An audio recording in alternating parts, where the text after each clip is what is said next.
Alright, so nagbabalik tayo sa ating violin tips and tricks. And for today's video, let's talk about the pros and cons of group lessons, okay? So, when we talk about group lessons, ito yung lessons na may kasama kang iba, no? Of course, in a group, usually naman, pag group lessons, you are grouped together with the people with the same skill level as you or the same pieces na tiniplay nyo. Ano ba yung mga pros and cons nito? Maganda ba to if you are starting out? Or is it better for you to have individual lessons? Yan ang pag-uusapan natin on today's video. Okay? So, first things first, when you are learning an instrument talaga, napaka-importante na may lessons tayo. Whether that's individual lessons, whether that's group lessons. Ayun nga, kasi mahirap talaga mag-aral on your own. Especially if you don't have the background pagdating sa mga piniplay nating musical instruments. For example, wala kang background sa pagtugtog ng kahit anong instrument, di ba? Tapos mag-aaral ka ng violin. So, yung dangers nga na sinasabi natin that you might fall into bad habits, matuto ka ng mali, di ba? Mas malaki yung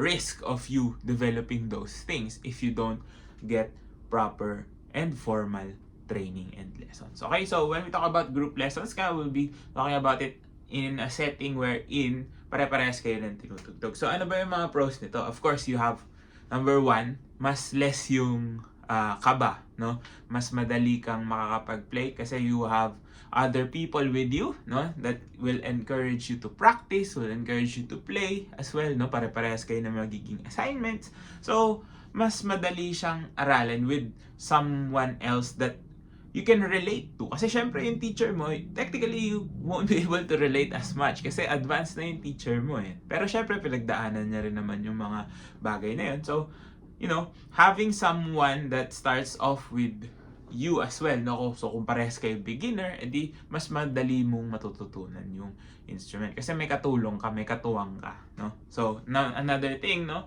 When we talk about having people around you is your accountability. Mas gaganahan ka talagang tumugtog or mag-practice when you have people around you na tutulong din sa'yo, no? And another factor din yon, no? Para mas ganahan ka or magkaroon ka ng time, no? You could schedule practice times with other people, no? Mas madali mo na siyang maaaral yung instruments mo. And it could also speed up, no, your progress. Kasi nga, meron ka ng accountability partners, may mga kagrupo ka, no? You have questions na baka alam na nila yung sagot, no? So, aside from relying just on your teacher, may mga friends ka din or group mates na pwede mo ring pagtanungan, no? So, yan. So, if you're purely beginner, maganda talaga yung mga pros na yun, no? Hindi nakakatakot. Because some people get too intimidated when they enter the studio, no, or the practice room, no, kung saan kayo nagle-lessons, especially if bago ka pa, no? So, also, sometimes you get frustrated tapos wala kang mapagsabihan ng frustrations mo aside from your teacher kasi siya lang yung kakilala mo, no, na marunong ding tumugtog.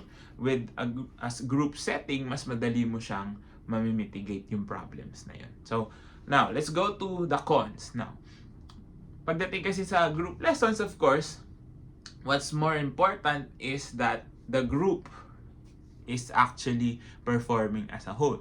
So sometimes you might be the one lagging behind or you might be the one progressing faster, no? So ano yung implication doon? So baka mabore ka if you are progressing faster than your peers, or baka naman ma-feel mo yung sobrang pressure if you are lagging behind. So, medyo nasa teacher naman yun kung paano niya ba-balance out yung mga problems that you will encounter in a group setting. Especially, kasi kung online, no? And if face-to-face, magkaiba rin yung magiging approaches. So, you might feel a little bit more pressure kapag ikaw yung naglalag behind in the group, no? So, paano natin sasabihin, mas advanced na yung mga pyesa. Habang uma-advance yung pyesa, nahihirapan ka, natatakot ka na ding magtanong, di ba? Matatakot ka magtanong kasi bakit silang lahat naiintindihan nila, bakit ako hindi? So you might have those doubts and problems that may arise. But of course, if it's a good community, if it's a good class, no, talagang hindi mo mafe-feel dapat yon, no? But sometimes meron tayong mga doubts sa sarili natin that comes up when those things happen. So, may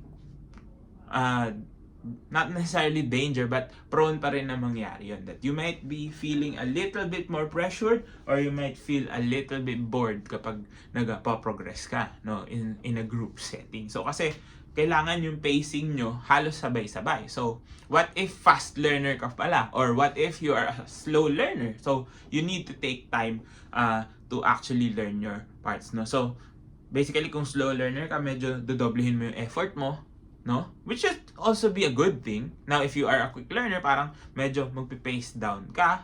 Or maybe, if there are other groups that are available for group sessions, edi baka ilipat ka ng ibang group, di ba? So that your progress, no? Dahil mabilis yung progress mo, mapantayan siya ng ibang group settings, no? So, yun yung mga cons na pwede. Another thing is, of course, yung time. Sa individual lessons, you could have 1 hour to yourself.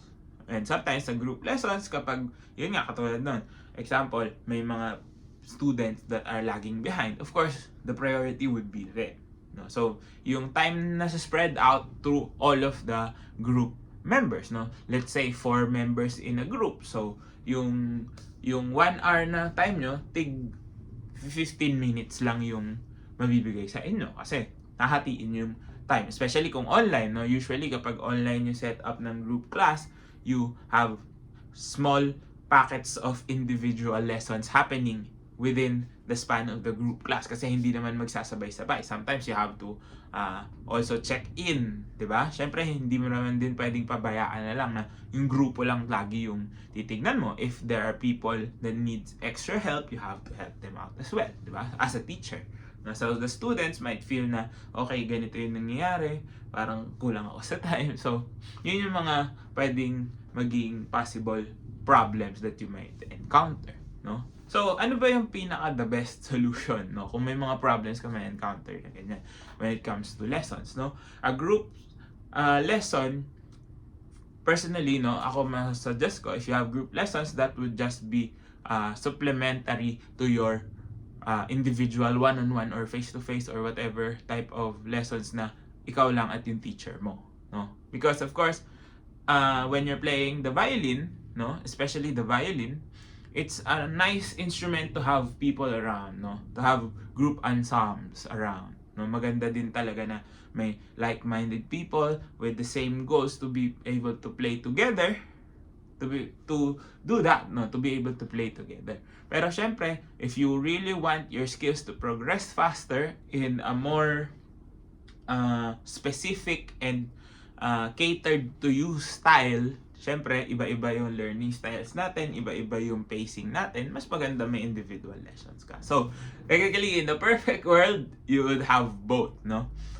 Even naman sa music, no, pag nag-aral ka in universities, meron kang ensemble playing, no? Sometimes you play with a quartet, sometimes with a violin group lang, no?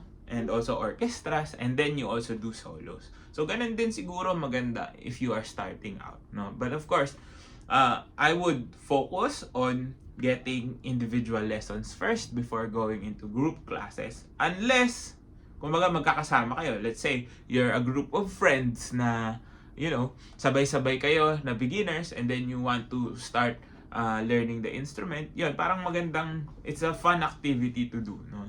Kung hindi naman masyadong super serious na, oh, gusto mong karirin to, no? Maganda rin yung parang naglalaro lang, no? And you're learning something new.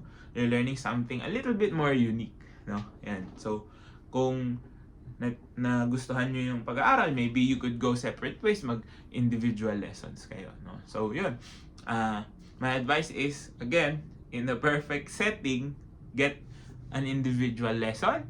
And if there is a possibility to have group lessons to supplement whatever you're working on individually, mas maganda yun. And it would greatly affect your progress. Yan. So, sana may natutunan kayo sa video na to. If you did, please do drop a like, comment down below more content you'd like to see, and of course, subscribe to my YouTube channel.